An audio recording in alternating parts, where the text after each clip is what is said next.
Welcome to Vibrant. నేను మీ Shivani. Vithika share మీద social మీడియాలో ఎక్కువగా ట్రోలింగ్ జరుగుతూనే ఉంటుంది. బిగ్ బాస్ షో నుంచి వితికా మీద నెగిటివ్ ఇమేజ్ ఏర్పడింది. బిగ్ బాస్ షోలో ఉన్న టైంలో బయటకు వచ్చిన తర్వాత కూడా ఆమె మీద ట్రోలింగ్ జరుగుతూనే వచ్చింది.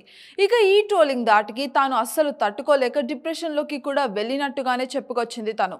ఇక ఈ ట్రోలింగ్ మంచిది కాదని, ఎదుటి వారిని విమర్శించే ముందు చాలా ఆలోచించండి అని చాలా క్లాస్ కూడా పీకింది.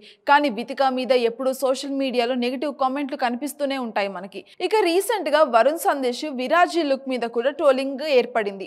ఇక ఆ గెటప్ లోనే పూజలు పునస్కారాలు చేస్తూ ఉండడంతో ఈ జోడీ మీద విమర్శలు వచ్చాయి. ఇక దానికి వితికా షేరు మండిపడింది. తన భర్తను ఎందుకు మీరు ట్రోలింగ్ చేస్తున్నారు అంటూ నిలదీసింది.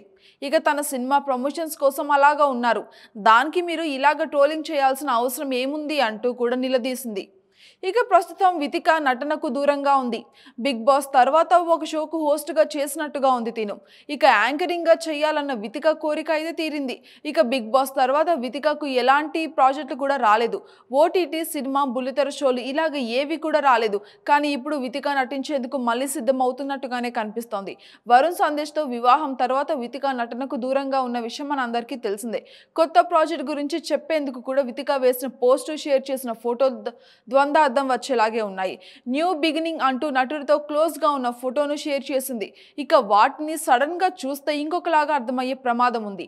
కానీ ఇదంతా ఒక కొత్త ప్రాజెక్ట్ కోసం అని అర్థం అవుతూనే ఉంది. కానీ నెటిజన్లు మాత్రం వితికాను ట్రోలింగ్ చేస్తూనే ఉన్నారు. కొత్త మొగుడా అని ఒకరు, ఇలా సడన్ గా చూస్తే ఏమనుకుంటారు, ఆ ఫోటోలు ఏంటి, ఆ క్యాప్షన్ ఏంటి, ఇవన్నీ కూడా ప్రమోషనల్ స్టంట్స్, ఇలాగ నానా రకాలుగా ట్రోలింగ్ కూడా చేస్తున్నారు. For more updates subscribe to Vibrant.